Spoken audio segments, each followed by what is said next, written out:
What's up everyone? For the past 8 weeks, I've been testing the latest action cameras from the 3 major companies. We've got the GoPro, the DJI, and the Insta360. Now in this video, I'm going to run a bunch of side-by-side comparisons to showcase what all 3 of these cameras are capable of. See if you can work out which camera is which before I reveal.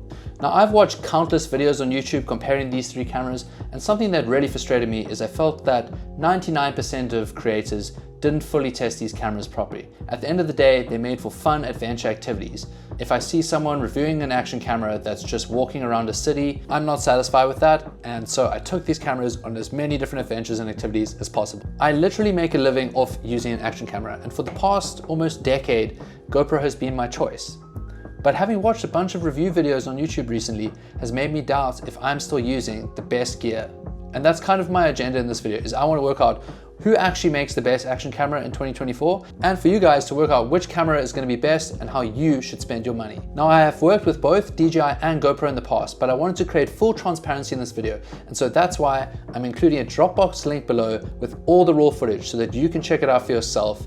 And I highly recommend doing that if you're thinking about getting one of these 3 cameras. What you will see is honestly quite eye-opening. Now, I'm not here to bash or hate on any of these companies. I think they all make incredible products, but I really felt it was important to just show all the facts. All right, and camera reveal in 3, 2, 1. Now, let's break it all down. Now, there are 4 key things that I consider the most important thing when it comes to an action camera, and that is image quality, field of view, slow motion, and stabilization.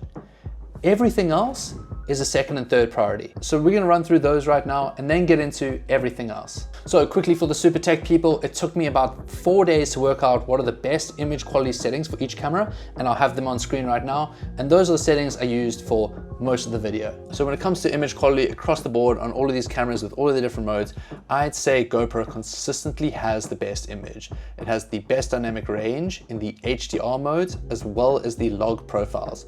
It also has the highest bitrate in all 3 cameras, up to 200 megabytes per second if you use GoPro Labs. GoPro Labs is insane. I'll touch on that a bit later. I would say DJI has the second best image quality overall. In some cases, the dynamic range on the Osmo Action 5 was even better than the HERO13. I found it went back and forth depending on the situation. And in third place goes the Ace Pro 2, mostly because it only shoots 8-bit video, so you can't color grade it as much as the other cameras. The GoPro log profile also has the flattest color profile amongst all 3 cameras. I found it quite strange that the Ace Pro 2 even has a log profile considering it's 8-bit. It's kind of pointless and kind of random, but I guess it's nice to have. Now the strangest thing to me is that the standard profile on the DJI camera seems to have this HDR look to it. A lot of other people have talked about this on YouTube as well. I'm not a big fan of it. In certain scenarios it is nice, so if you want to get that HDR look on the DJI camera, use the normal mode. It's really weird. Personally, I think the D-Log M profile on the Osmo Action gets you the best image, and that's what I mostly used in this video. So when it comes to underwater footage, I gotta say DJI and GoPro do an amazing job. The GoPro seems to have a bit more of a green look to it, but I think I prefer the skin tones. It is 10 bits, so you can color grade the footage to look very similar across the board. The Insta360 is a bit of a roller coaster. Sometimes the shots look great, other times the contrast and the shadows are a bit weird. So color tones and textures are honestly a bit of a personal preference. I would recommend downloading the raw footage and seeing for yourself which one you prefer. Personally, I do prefer the skin tones on the GoPro as well as the blues, and I like how soft I can make the footage. I don't like that over sharpened look that some of the other action cameras have, but like I said, go check out the raw footage for yourself. Something else to note is the DJI shoots in 4K, the GoPro shoots in 5.3K, and the Insta360 shoots up to 8K. The 8K mode on the Insta360 is a bit of a marketing gimmick. I found it has limited usability with a cropped in field of view, and you don't end up using it much at all. Great for like a simple landscape shot, but beyond that, not great for activities. So field of view is honestly one of the most important things with an action camera, because you want to capture as much as possible. You don't want anything cropped out of your activity and miss any shots that you're getting. So the GoPro shoots in an 8:7 ratio, the Ace Pro 2 and the DJI only shoot in a 4:3 ratio. So this means the GoPro is capturing more vertically, and you can see that in these shots. It just captures that little bit more above and below. From a horizontal perspective, all 3 cameras look the same. Apparently the DJI shoots 155 degrees, the GoPro shoots 156, and the Ace Pro 2 shoots 157. I can't see the difference. Maybe if you want to go download the raw footage, you might be able to see something, but personally, I can't. Now, the big key factor here is that when shooting across all modes, and especially slow motion modes, the DJI and the GoPro have the largest field of view. For some reason, on the Ace Pro 2, when you shoot in a mode like slow motion, it crops in quite a bit and you miss a lot of the action. And you can really see that here. I'm wakeboarding, my buddy Graham does a flip over me, and I completely missed the shot with the Ace Pro 2, whereas I frame it perfectly with both the DJI and the GoPro. And for that reason alone, I put the Ace Pro 2 in third place when it comes to field of view. Now, field of view is a lot closer between the GoPro and the DJI. I would give the win to GoPro because of that 8:7 ratio. It's just capturing more vertically, and more is better when it comes to field of view on an action camera. That being said, both DJI and GoPro have wide angle lens adapters for the cameras. These things are epic. It's honestly probably the first accessory I'd recommend to anybody. Just take your POV footage to the next level. As you can see on the side-by-side footage here, both GoPro and DJI have taken somewhat of a different approach when it comes to these wide angle lenses. For DJI, it just really extends the field of view across all modes, where GoPro, it almost becomes a different camera, and it just is the most insane stabilized shot you've ever seen on an action camera, but we'll get more into that when it comes to stabilization. GoPro takes the win for field of view, second place is DJI, and third place is the Ace Pro 2. All right, so slow motion is one of the most important things when it comes to an action camera, because you're doing fun, epic activities, you want to slow it down, it looks awesome. So if you look at this footage here, all three cameras running 4K at 120 frames per second, it looks amazing. However, the Insta360 has a limited field of view. Like I mentioned earlier, I'm not a fan of that. You're gonna miss out on some of the action. You're not gonna be able to frame shots the way you want. So it pretty much immediately gets third place because of that. Now, the GoPro and DJI have a wider field of view when it comes to slow motion. As you can see in these shots, they're pretty much exactly the same. I do love how the DJI does it in 4:3, whereas the GoPro is only in 16:9, but it is in super view. Basically, that means it's shooting in 4:3 and just stretching it in camera. All three cameras also shoot 240 frames per second. However, the DJI and the Insta360 only do it at 1080p HD, and the GoPro does it at 2.7K. So if each square you see on screen right now represents 4K, this is the relative resolution size of each camera shooting at 240 frames per second. So GoPro is a lot closer to 4K and gets the win on that side. GoPro also has these burst slow motion modes that let you shoot up to 400 frames per second. Here's a great example to show how much you can slow it down. My buddy Thomas doing a flip on a wakeboard, and we shot this at 360 frames per second, and you can see it's slowed down way more, I believe to about 8%, whereas the Ace Pro 2 and DJI could only slow down to about 12%. So for slow motion, GoPro gets the win, DJI second, and the Ace Pro 2 is in third. When it comes to stabilization on these cameras, there's a few different things to cover. First off, across the board on most of the standard modes, I'd give the win to GoPro, second place to DJI, and third to the Ace Pro 2, and that seems to be the general consensus on YouTube.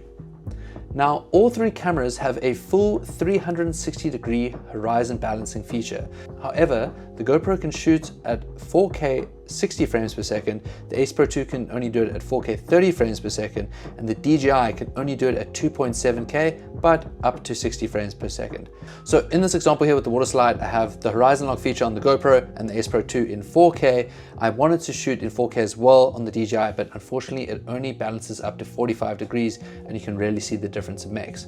I also ran more comparisons with the horizon lock feature on all three cameras, and it's pretty even, but GoPro gets the win because it's better quality and higher frames per second.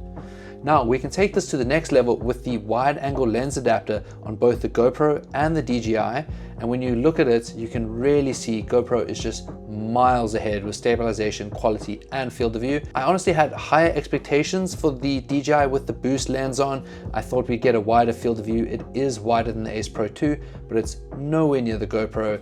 Yeah, when it comes to 360-degree stabilization lock, the GoPro is the clear winner. I'd give Ace Pro 2 because of quality, and third place to DJI. Now, something I haven't seen anybody talk about is stabilization underwater. When you take a camera underwater, the water creates a magnification which changes the field of view. And that's why if you've ever filmed with the action camera underwater, you might see some strange warping on your stabilization. Now, Insta360 did an amazing thing this year, and they included a specialized underwater mode just for this. GoPro have the same thing, but you need to use GoPro Labs to enable it. I really think DJI missed out by not including an underwater stabilization mode on the camera. And you can see this in the side-by-side comparison. The GoPro is clearly the most stable shot underwater. Weirdly enough, the DJI looks more stable than the Insta360, which is really confusing considering the Insta360 has the dedicated underwater mode, so that doesn't really make any sense to me. In some cases it was maybe slightly more stable, but the DJI is really not bad underwater, but I think it's quite evident from this footage that GoPro with its underwater stabilization mode definitely works best underwater. So overall for stabilization, GoPro is the clear winner. That generally seems to be the consensus on YouTube. Second place, it's close. I'd probably give it to DJI because across most modes, it's pretty good. Insta360 is very close behind. Across the board, I'd give DJI the edge, but it's very close. GoPro is definitely the clear winner in stabilization. So now that we've touched on all four main categories, GoPro has won all of them, in my opinion, and I don't know how I'm gonna get away without seeming biased, but at the same time, I feel like I've provided enough evidence and proof to showcase that. And I've also made all the footage public in the Dropbox below, so if you wanna go fact check me, it's completely up to you. But at the end of the day, that's not everything that makes up an action camera. So as quickly as possible, let's get into everything else. All right, so first up is battery life. From all the tests and shoots I went on, there was always one clear winner, and that was DJI. I would say once they fixed their bitrate issue, the difference was rather marginal. These two would die almost at the same time every single time, and by then, the DJI had about 9% battery left. That being said, I'm always going to recommend buying extra batteries regardless of what action camera you own.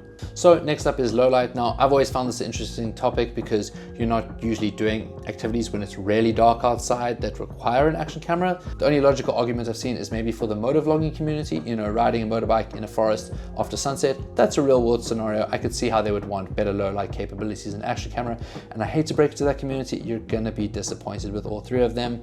That's just the reality. However, there are two categories when it comes to low light. First is the dedicated night modes. Now, both DJI and Insta360 have dedicated night modes. They look terrible. Honestly, download the Dropbox footage. It's super digitalized and animated and it looks horrible, but once it's on YouTube, it's still better than the GoPro. In this category, I give the win to the Ace Pro 2 because it has better field of view options, and that's important to me.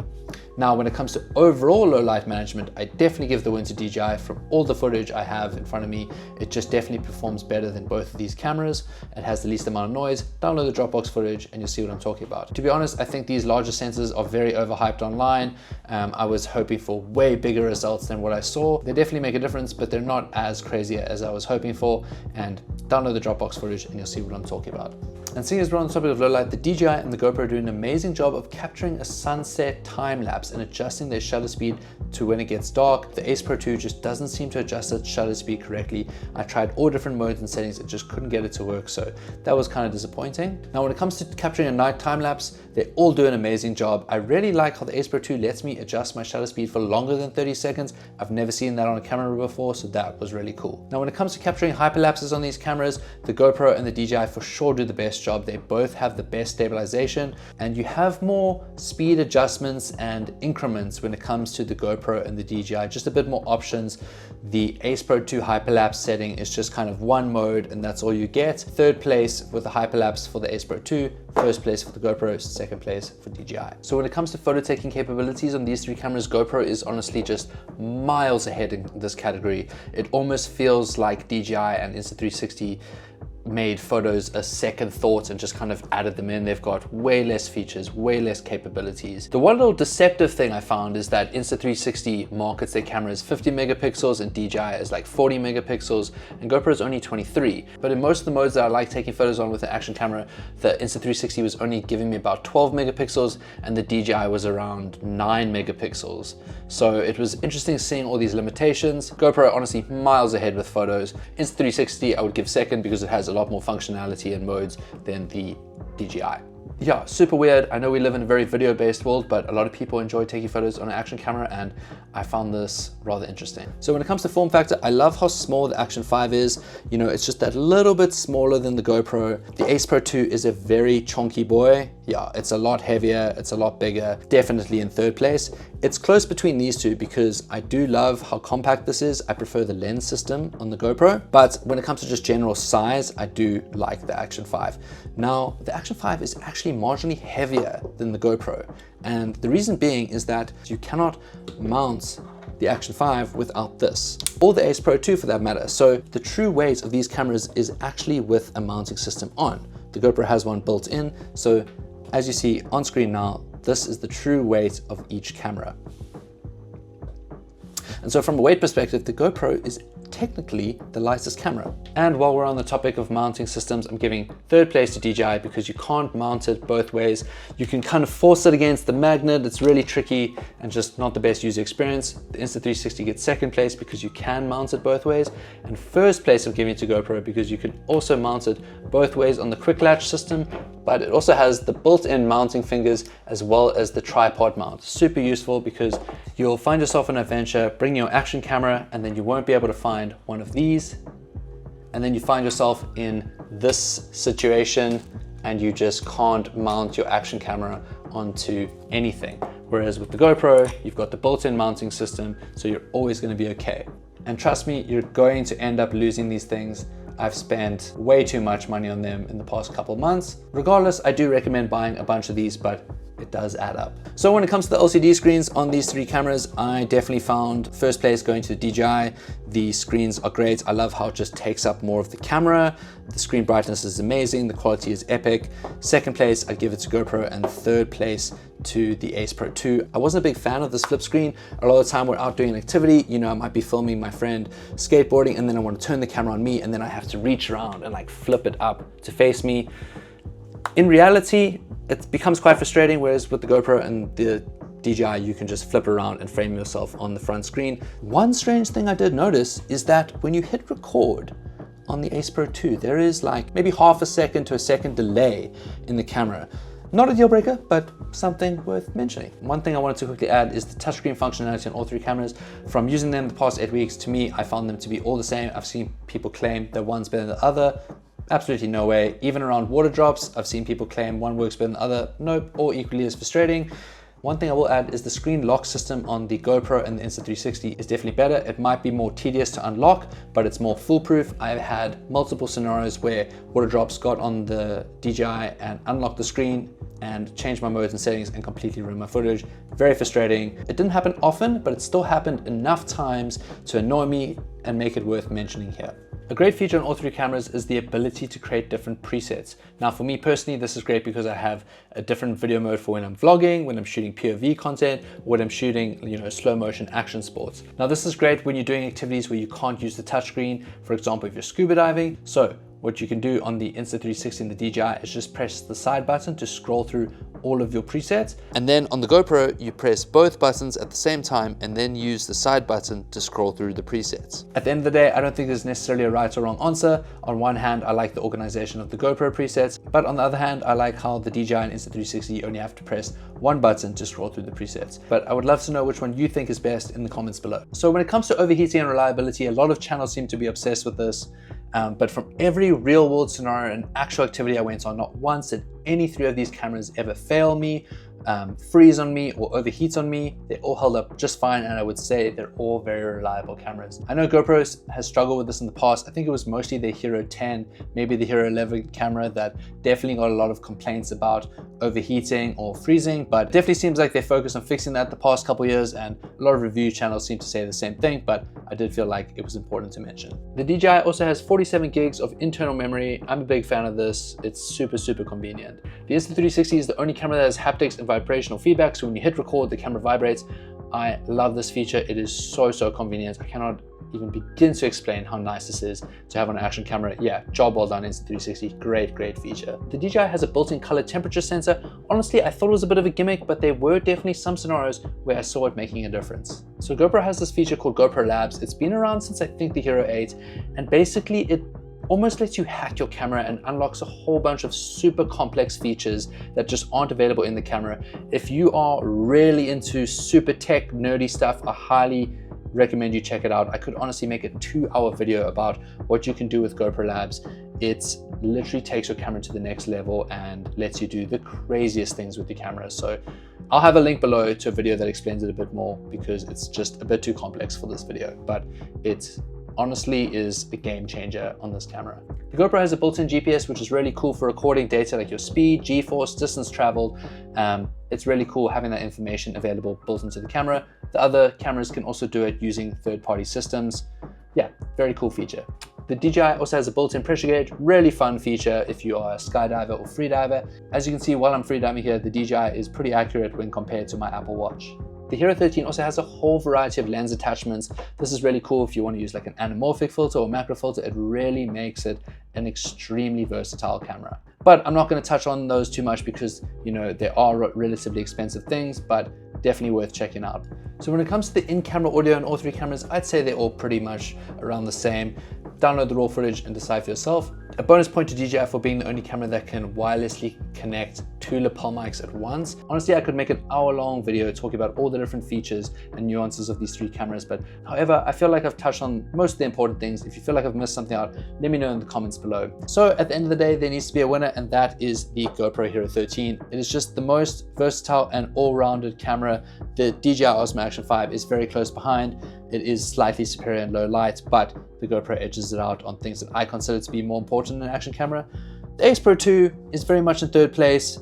No disrespect to Insta360, they make some great 360 cameras, but their action camera just isn't quite cutting it when these two exist. I can't think of a logical or financial reason to buy this camera for the price it costs when these two exist. You know, these two go for, I think, $300 to $350. They are by far the best value for money out of these three options. But let me know what you guys think. Would love to chat about in the comments below if you agree or don't agree with me. You know, and if I haven't answered any questions that maybe you want to know about these three cameras because you're looking at buying them, let me know in the comments below.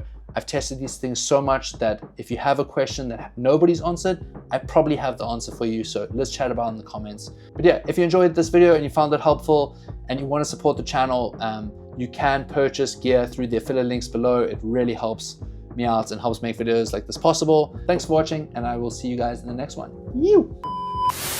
But yeah, I don't like making these videos. I almost never want to make a video like this ever again. It's been an absolute headache. So something I've noticed over the last year is that there seems to be quite a bit of almost hate towards GoPro on YouTube. And personally, from being in the industry, I do believe that it's because Insta360 and DJI financially compensate a lot more creators, which I'm all for. Any brand that's going to support creators and support the YouTube economy, I support that. But I don't know, let me know what you guys think. I think a lot of people are fed up with seeing paid comparison reviews and just super biased sponsorship. That's why I wanted to create full transparency in this video with access to raw footage in the Dropbox link below. There's nothing to hide. It's an interesting and somewhat controversial topic, but you know what? I also get it. We all got bills to pay and we need to make money. And for a lot of us, that happens through sponsored videos. So I guess probably a wake up call for GoPro to invest in the YouTube economy and honestly pay more creators. At the same time, do I want to see them give thousands of dollars to Marquez Brownlee and Peter McKinnon, you know, people who don't really use action cameras? Honestly, no. But from a business and financial perspective, it might make sense. I don't know, what do you guys think? It's an interesting topic and I've spoken to a lot of other creators about it.